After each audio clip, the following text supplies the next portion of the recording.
جو معراج کا جو واقعہ ہوا تھا اس کے متعلق آپ سے ایک سوال کرنا تھا. مجھے یہ سوال کرنا تھا کہ اللہ تعالیٰ کے کاموں میں بے شک اللہ تعالیٰ کی حکمت بہت بڑی ہے، اس میں ہماری ذہن وہاں تک نہیں پہنچ سکتا، لیکن کیا کوئی ایسی روایات یا ایسی کوئی جس سے یہ پتہ چلے کہ جب نبی کریم صلی اللہ علیہ وسلم کو معراج پہ تشریف آوری ہوئی تو ان کو مکے سے بیت المقدس ہی کیوں جانا پڑا، پھر وہاں سے کیوں معراج پہ تشریف لے گئے؟ وہ وہاں سے مکے سے مدینہ بھی جا سکتے تھے یا مکہ مکرمہ سے سیدھے معراج پہ بھی جا سکتے تھے، تو کیا اس کی کوئی حکمت اللہ سبحانہ وتعالیٰ کی ایسی کوئی بات تھی کہ بیت المقدس ہی لے گئے، وہاں سے پھر ان کو معراج پہ تشریف آوری گئی؟ اور دوسرا مجھ سے یہ سوال تھا آپ سے کہ یہ جو بچوں کی جب لڑکوں کو پیدا ہوتے ہیں بچے لڑکے اور ان کی جو سرکمسیشن ہوتی ہے جس کو ہم سنتیں کہتے ہیں، تو کیا اس کی کوئی حدیث کہاں سے ہے کہ مسلمانوں کو یہ جو ہوا، یہ کب سے سلسلہ شروع ہوا، کہاں سے سلسلہ شروع ہوا اس چیز کا؟ تو یہ دو سوالات تھے. بہت شکریہ. سب سے پہلے آپ کی محبت کا شکریہ کہ آپ ہمارے پروگرام کو پوری شوق محبت سے دیکھتے ہیں اور علمی استفادہ کرتے ہیں. اللہ تعالیٰ آپ کو یہ خوب برکت عطا فرمائے.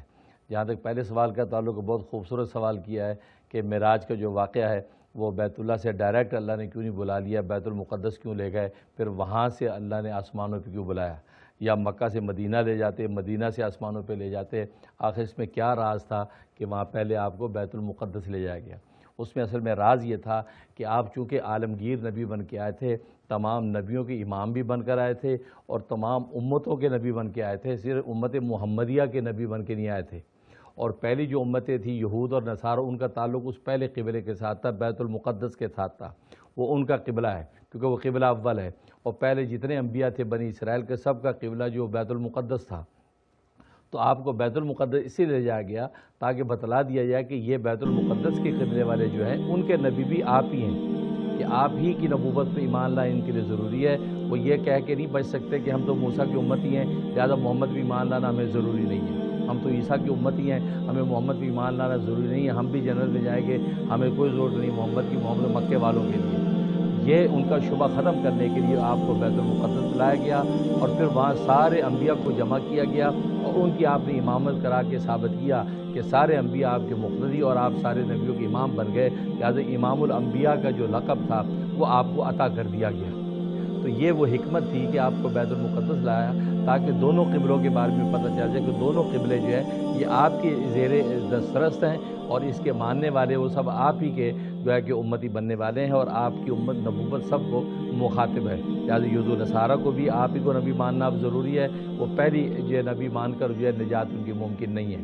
تو یہ اصل میں بتلانا مقصود تھا، اس لیے آپ کو بیت المقدس لے کے گئے تاکہ وہاں اس کے ماننے والی جتنی امتیں ہیں وہ بھی آپ پر ایمان لائیں اور پھر وہاں ان کے سارے نبی جمع ہوں اور پھر وہ آپ ان کی 2 رکعت نماز جیسے آپ نے پڑھائی اور امام الانبیاء کا لقب آپ کو ملا اور وہاں سے پھر آپ آسمانوں کو عروج کر گئے. پھر وہاں سے واپس بھی آپ وہیں آئے، وہیں پہلے آئے اور وہاں آنے کے بعد مکہ آئے تاکہ جو ہے یہ یقین رہے کہ ہاں یہ بیت المقدس کے ساتھ ریلیٹ جو بھی لوگ ہیں وہ سب بھی محمد صلی اللہ علیہ وسلم کے سائے نبوت میں ہی آئیں گے تو نجات ہوگی، ورنہ نجات ان کی نہیں ہوگی.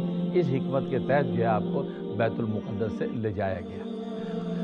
تو باقی جو دوسرا سوال جو وہی بڑا خوبصورت سوال ہے کہ یہ جو خطرہ جو ہم بچوں کی کرتے ہیں یہ کہاں سے ثابت ہے؟ یہ احادیث سیدہ سے ثابت ہے اور حضرت ابراہیم خلیل اللہ علیہ السلام سب سے پہلے ان کی خطرہ ہوئی اور انہوں نے اپنی خطرہ خود فرمائی اور اللہ تبارک و تعالی نے آپ کو یہ حکم دیا کہ آپ یہ خطرہ فرمائیں. یہ آپ کے لیے پاکی بھی ہے اور آپ کی ملت کا نشان بھی ہے. لہٰذا اس لیے وہ سنت ابراہیمی کے عنوان سے یہ سنت جاری و ساری ہو گئی اور نبی کریم صلی اللہ علیہ وسلم کی امت میں بھی اس سنت کو جاری و ساری رکھا گیا. خود نبی کے دور میں بھی جو بچوں کی یہ خطرہ ہوا کرتی تھی اور آپ یہ سلسلہ جاری رکھا گیا. وہ الگ بات ہے خود سرکار دو عالم صلی اللہ علیہ وسلم کو اللہ نے مفتون پیدا کیا، خطرہ شدہ پیدا کیا تھا، تو آپ کو خطرہ کی ضرورت نہیں تھی. یہ آپ کا ایک معجزاتی نشان تھا کہ آپ مفتون پیدا ہوئے، ورنہ آپ کی امت کے اندر یہ سنت ابراہیمی پھر جاری رہی اور آج تک یہ اس کے اندر جاری اور ساری ہے. اور یہ گویا کہ ایک ہمارے دین اسلام کا اشعار بن گیا ہے. آج جو نہیں کرتا اس کا مطلب یہ ایک بہت بڑی سنت ابراہیمی ہے، وہ اس سے جو ہے اعراض کر رہا ہے اور یہ اس کے ایمان کے لیے خطرناک بات ہے. ویڈیو کے نیچے سبسکرائب کے بٹن پہ کلک کریں، بیل کے آئیکن پہ کلک کیجئے تاکہ ہر نئی ویڈیو کی نوٹیفیکیشن آپ کو مل جائے.